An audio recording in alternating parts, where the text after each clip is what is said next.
is a simple message: service. My father's first words on entering Westminster Abbey yesterday were a pledge of service. Behind the gilded gates of Buckingham Palace, whispers of betrayal echo through the halls. Catherine, Princess of Wales, has long been admired for her grace and dignity, but now shocking claims suggest her every move was being secretly monitored. At the heart of the storm stands Queen Camilla, accused of orchestrating hidden surveillance that left Prince William outraged. In a monarchy built on tradition and trust, this revelation has sent shockwaves through the royal family. Tonight, we uncover the hidden cameras, the fury of a future king, and the scandal threatening to fracture the House of Windsor. The calm before the storm.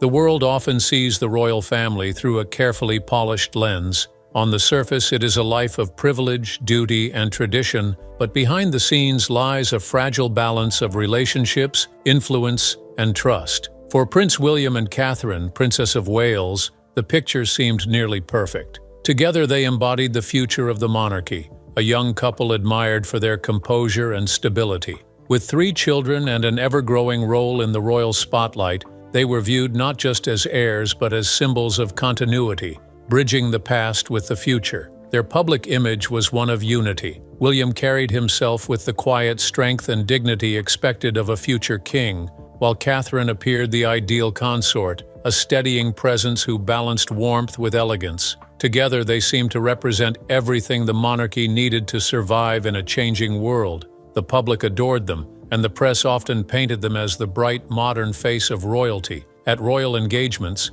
they moved in sync, exchanging subtle glances that spoke of mutual respect and a partnership built on trust. For many, they were untouchable, the golden couple whose bond appeared unshakable. Inside palace walls, however, such perfection can stir unease. In an institution where hierarchy and influence carry great weight, admiration for one figure can quickly be perceived as a threat to another. Catherine's growing popularity, her ability to command attention, and her effortless connection with the public made her a star in her own right. While William's position as heir was never in question, the adoration Catherine received at every step raised eyebrows among those accustomed to the spotlight shining elsewhere. Quietly, tensions began to form, though rarely acknowledged openly. For William and Catherine, life in those early days of growing responsibility still seemed calm. Their schedule was demanding but manageable, filled with appearances, charitable work, and the day-to-day routines of raising a young family. Kensington Palace offered them some semblance of privacy, a sanctuary where they could retreat from the pressures of public life. Friends described their household as surprisingly normal, with Catherine personally involved in her children's routines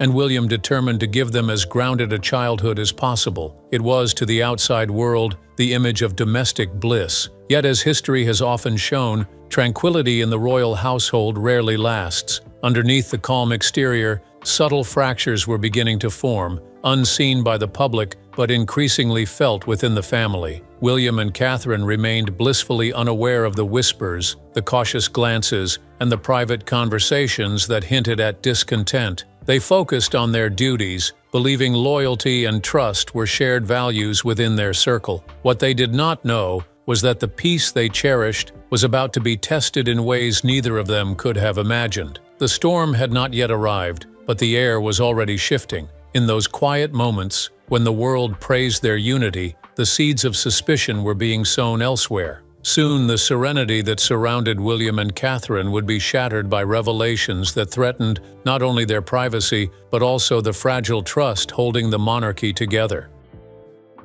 Whispers behind palace walls.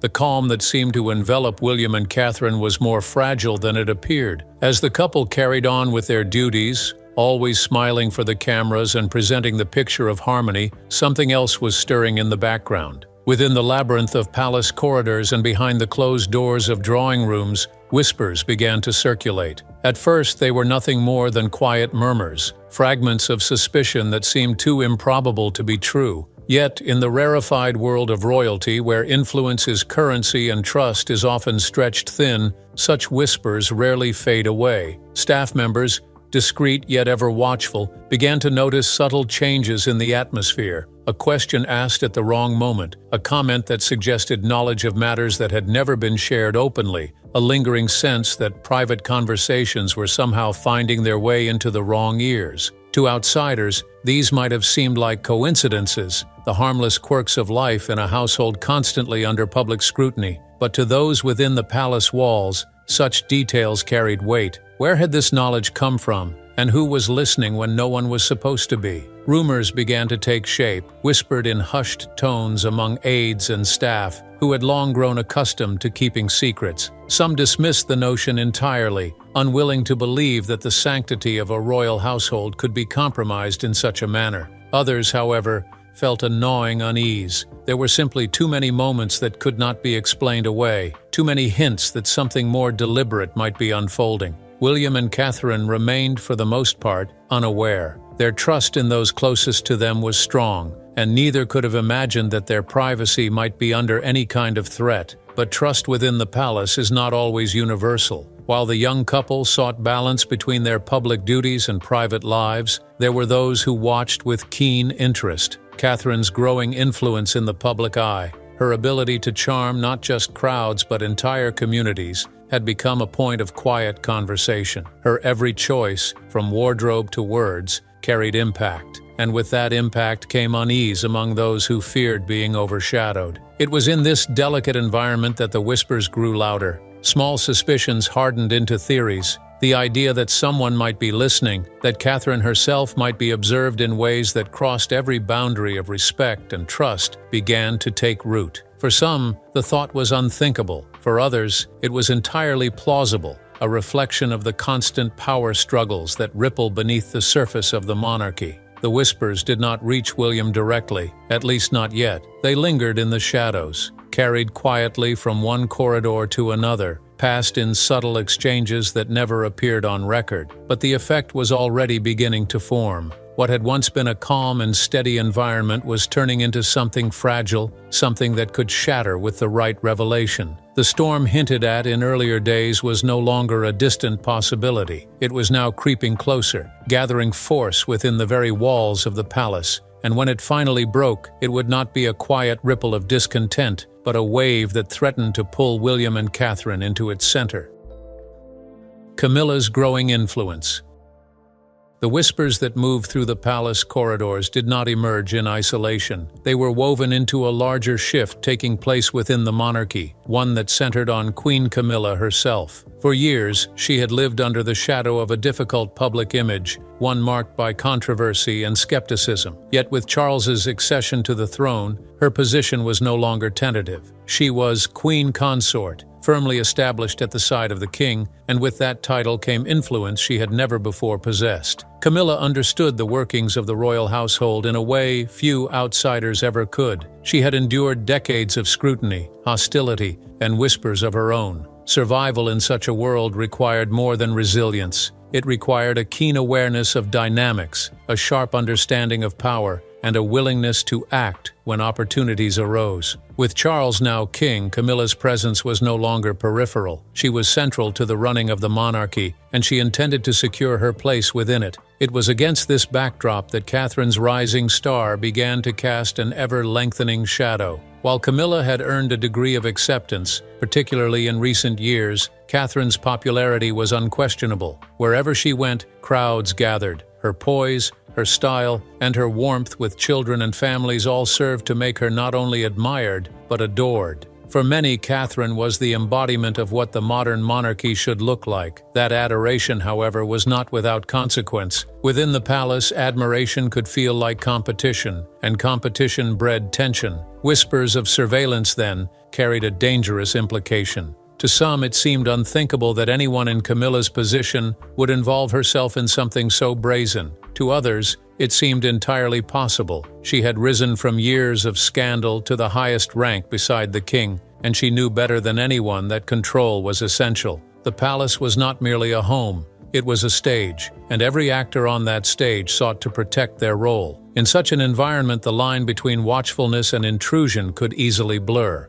William and Catherine, meanwhile, had no reason to suspect Camilla directly. Their relationship with her had always been cordial, if not entirely warm. Yet beneath the surface, loyalties were shifting. Courtiers who once whispered behind closed doors now weighed where their true allegiances should lie. The king's approval mattered, but so too did the future of the monarchy, which rested squarely with William and Catherine. It was a delicate balance, one where even the smallest rumor could tilt perceptions in dangerous ways. As Camilla's influence grew, so too did the speculation about how far she might go to maintain it. The whispers that had once seemed vague and uncertain now began to carry weight. Could it be possible that the Queen herself, wary of being eclipsed by Catherine's presence, might have sought ways to keep watch over her? The question remained unanswered, but its very existence revealed the fragile trust at the heart of the royal household. What began as quiet unease was hardening into suspicion, and suspicion, once rooted, is difficult to silence.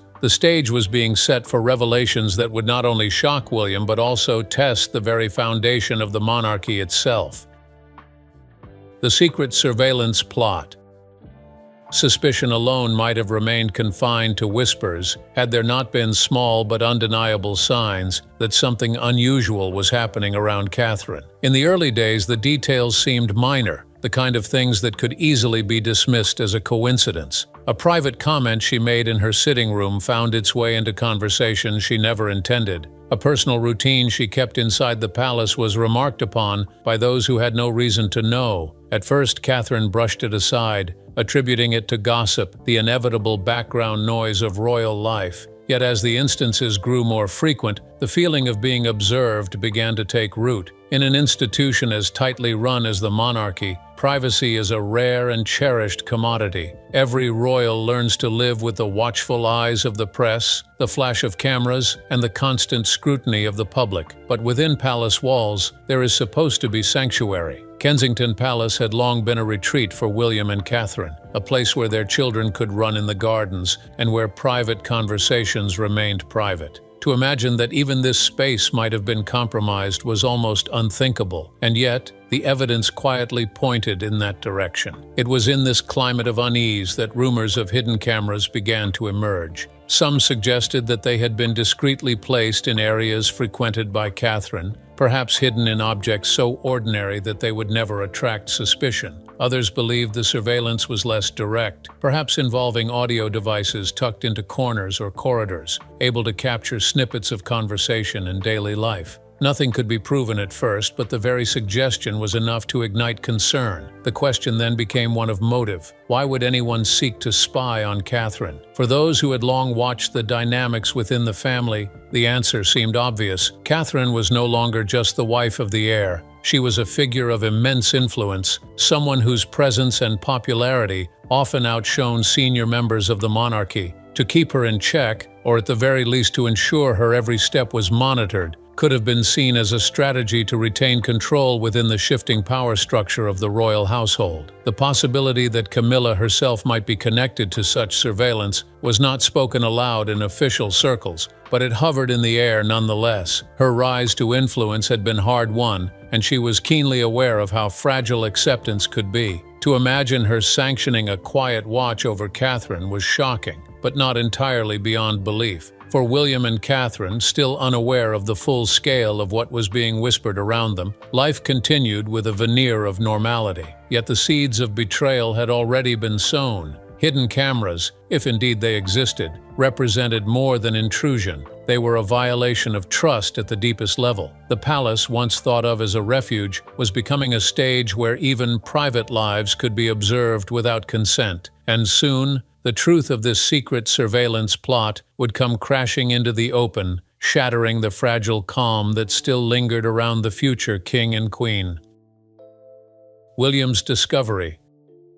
The moment of discovery came quietly, without the dramatic fanfare one might expect. William had grown used to palace life being an endless balance of duty and discretion, but he had also inherited from his mother an instinct for when something was wrong. It was a member of his security team who first raised the concern, noting irregularities in certain rooms at Kensington Palace. Technical sweeps were routine, designed to protect the family from outside intrusion. Yet this time, the findings suggested something far more troubling. Subtle traces pointed to hidden devices that did not belong. tiny pieces of equipment meant to record what should never have been heard. At first, William resisted the conclusion. The idea that his own household could be compromised seemed unimaginable. He asked for the search to be repeated, certain that it must be a mistake. But when further sweeps revealed the same results, the truth began to settle heavily upon him. Someone had gone to extraordinary lengths to monitor Catherine, and by extension himself and their children.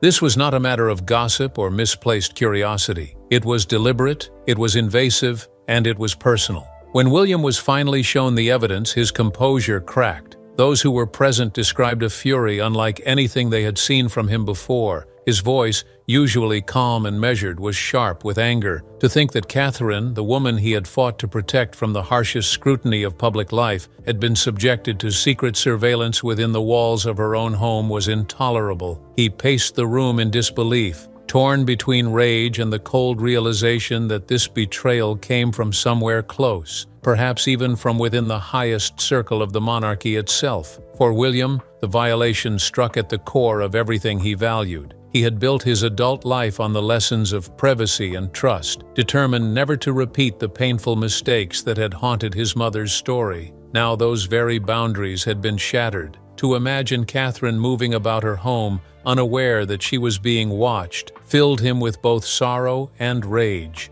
It was not only her dignity that had been attacked, but the sanctity of their family life. What made the discovery all the more unbearable was the suspicion of who might be behind it. The whispers that had lingered for months suddenly took on a new and terrifying clarity. If Camilla's name was even indirectly attached to this act, the consequences were explosive. She was no ordinary member of the family. She was the queen consort, the wife of the reigning monarch, and her influence touched every corner of the palace. For William to believe that she could have been part of such a betrayal was to accept that the very institution he was destined to inherit had turned against him. That night, as William sat in silence, the fury within him remained unresolved. The discovery had confirmed what the whispers had long suggested, but it also left him with a choice. To act against the queen consort would be to spark a crisis that could rock the monarchy to its foundations. Yet to remain silent would mean accepting a betrayal of the woman he loved and the family he had sworn to protect. For William,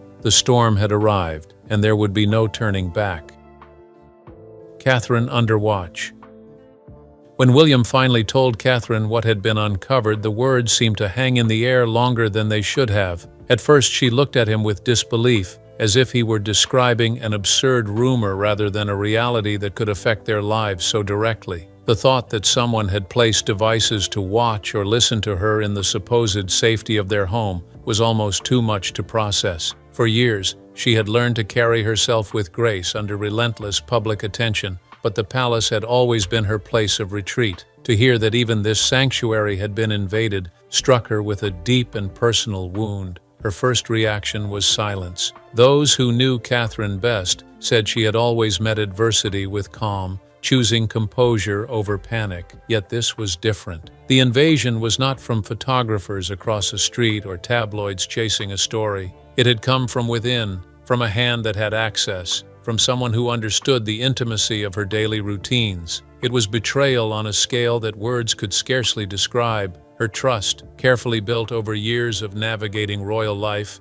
had been shaken at its core. Catherine began to recall moments that now carried a new and troubling meaning. A comment someone made about a habit she had never shared publicly, a detail about her children that had only ever been spoken inside her home. The eerie sense that her privacy was not as secure as she had believed. What once seemed like a coincidence now returned to her as evidence of something sinister. She felt exposed in a way she never had before, as though every glance, every smile, every private exchange with William might have been recorded, dissected, or passed along. For a woman who had entered the monarchy with cautious dignity, determined to protect her family while fulfilling her duties, this was not just an invasion of space, but of identity. Catherine had built her role on authenticity, on genuine connection with the people she served. To think that behind closed doors her authenticity had been watched, measured, and perhaps even judged, left her feeling vulnerable. Worse still was the suspicion of who might have been behind it. To imagine that the Queen herself could be part of such an act brought a coldness that settled deep within her heart.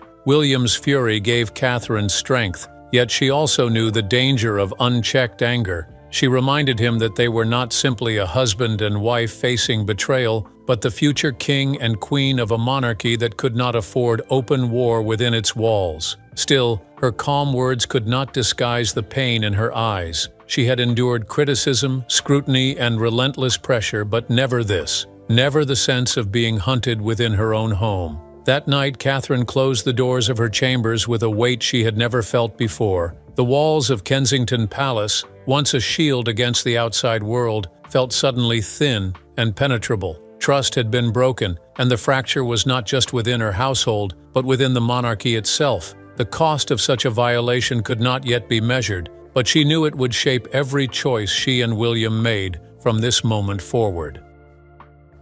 Family loyalty tested. In the days that followed William's discovery and Catherine's heartbreak, the palace became a house divided. Every interaction, every gathering, carried with it a tension that no one dared to name aloud. For William, the anger he carried was no longer a private emotion. It seeped into his manner, into the clipped tone of his words and the fixed set of his jaw. Those who served him noticed the change, though they would never speak of it beyond the safety of trusted company. The prince, who had long been measured and composed, now moved with the air of a man betrayed. The greatest strain lay not only in what had been uncovered, but in who the suspicions pointed toward. To believe that Camilla had sanctioned such an invasion was to accept that his own stepmother, now queen consort, had violated the trust of his family. That realization drove a wedge between William and his father, King Charles. For years, William had sought to preserve civility with Camilla out of respect for his father's happiness. He had accepted her place beside the king,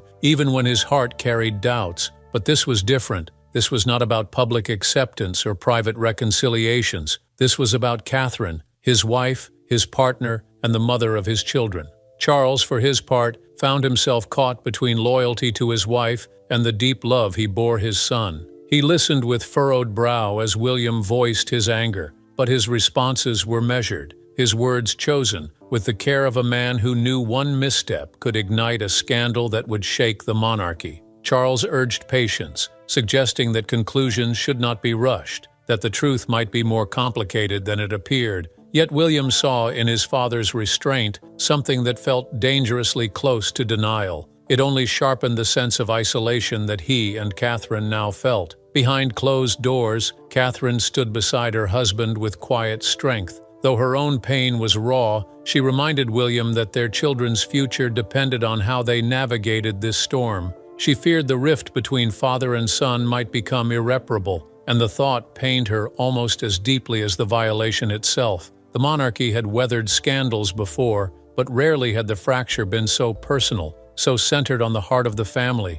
For the courtiers, the atmosphere was suffocating. They tiptoed through their duties, careful not to betray allegiance to either side. Whispers spread like wildfire, yet no one dared commit their thoughts to paper. The palace was built on secrecy, and never more than now was silence a shield. Those who favored Charles spoke of unity and discretion. Those who sympathized with William and Catherine spoke in low voices about betrayal and the cost of blind loyalty. William's fury simmered just beneath the surface. To confront Camilla directly would mean declaring open war within the family. To remain silent was to betray Catherine and himself. The choice tore at him daily, each encounter with his father a reminder of the fragile loyalty that now hung by a thread. The royal family had always prided itself on resilience, but this was not the kind of crisis that could be weathered with public smiles and carefully worded statements. This was a battle of trust and loyalty, and the scars it left would not easily fade.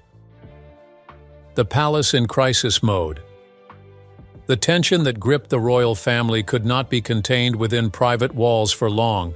In a world where the smallest glance between family members at a public event could spark headlines, the growing rift between William, Catherine, and Camilla was impossible to mask. Courtiers understood that if the whispers of surveillance ever reached the press, the monarchy would face not only embarrassment, but a crisis of legitimacy. For centuries, the royal household had survived on its ability to project stability even in times of turmoil. But this scandal was different. It was not about politics, finances, or ceremonial disputes. It was about betrayal within the family itself, and no press release could easily explain that away. Behind closed doors, strategy meetings stretched late into the night. Senior aides gathered around polished tables, voices low but urgent as they debated how to shield the institution from collapse. Some argued for silence, insisting that denial and discretion had preserved the monarchy through worse storms. Others pressed for a proactive approach, believing that allowing rumors to spread unchecked would only worsen the damage.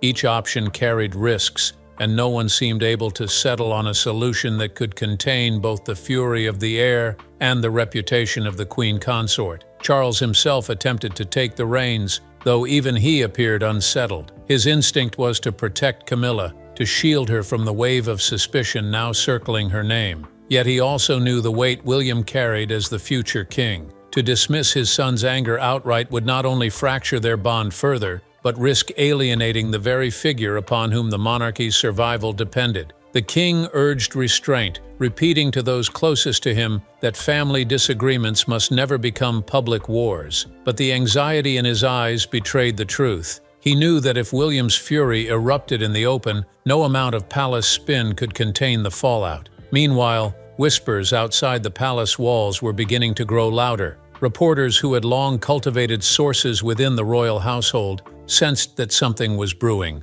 Subtle questions were asked, probing remarks slipped into conversations with staff who were unused to resisting the pressure of seasoned journalists. Rumors of surveillance, still vague and unconfirmed, began to circle in private press offices. Editors debated whether the story was credible enough to publish, aware that if it was true, it would be the most explosive royal scandal in decades. Inside Kensington Palace, William and Catherine braced themselves for the inevitable. They knew that secrecy could not last forever, and the truth, once revealed, would reshape the family in ways no one could predict. Catherine, still reeling from the personal violation, feared that her children would grow up under the shadow of betrayal, their lives marked by divisions within the very family meant to guide them. William, his fury undiminished, refused to back down. He had already resolved that no matter how carefully the palace tried to cover the cracks, he would not allow Catherine's dignity to be sacrificed for the sake of appearances. The monarchy had always been skilled at managing public perception, but this was a crisis unlike any other. It was not a storm from outside, but from within, and the palace could only tighten its grip for so long before the truth demanded to be seen. As aides shuffled papers and drafted statements that might never be released, the fate of the institution hung precariously on the choices of a son, a father, and a queen, whose influence was now steeped in suspicion.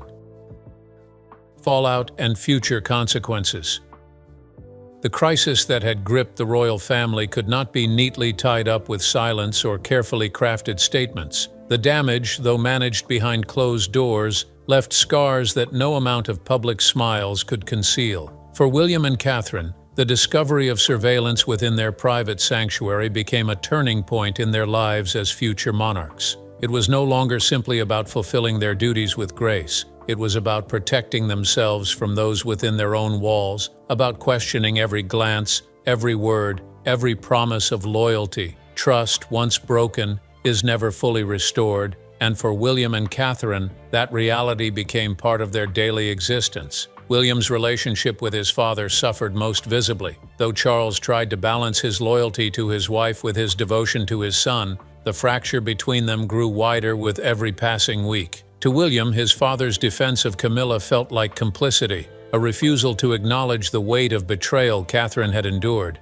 To Charles, William's fury felt like a threat to the unity of the crown, a dangerous passion that could destabilize the monarchy if allowed to spill into public view. The conversations between father and son, once filled with careful affection, grew strained and formal, their words chosen less for comfort and more for caution. Catherine, meanwhile, learned to live with a new sense of vigilance. The grace with which she carried out her duties remained intact, but privately she carried the memory of violation wherever she went. Her once unshakable confidence in the safety of palace life was gone. She questioned the loyalty of staff, looked twice at ordinary objects in her rooms, and guarded her words more tightly than ever before. Though she never allowed her unease to show in public, those closest to her saw the subtle change. She was still radiant, still composed, but there was a quiet distance in her eyes, a knowledge that she could never again assume her privacy was truly her own. Camilla, too, was not untouched by the fallout.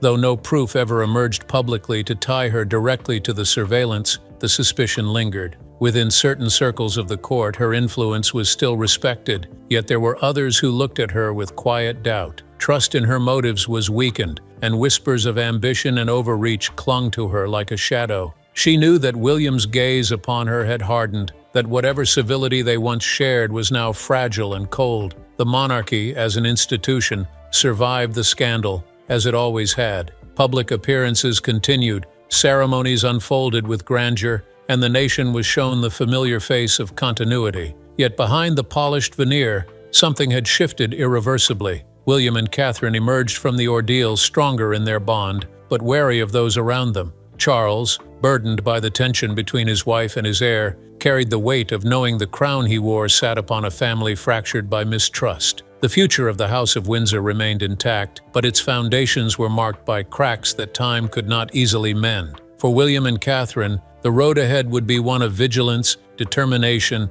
and a resolve never again to let betrayal catch them unaware. The storm had passed, but its echoes lingered, a reminder that even in gilded palaces, shadows can creep into the brightest of rooms. And so, the hidden scandal that shook the very heart of the monarchy leaves us with more questions than answers. For William and Catherine, the ordeal was more than an invasion of privacy. It was a test of loyalty, love, and resilience. For Camilla, suspicion lingers whether true or not, casting a long shadow over her place in history. And for the monarchy itself, the cracks revealed behind palace walls remind us that crowns may shine, but families bleed. What do you think? Can trust ever be rebuilt, or is this the beginning of deeper fractures within the royal family? Share your thoughts in the comments. For more royal stories, like, share, and subscribe to this channel. See you next time.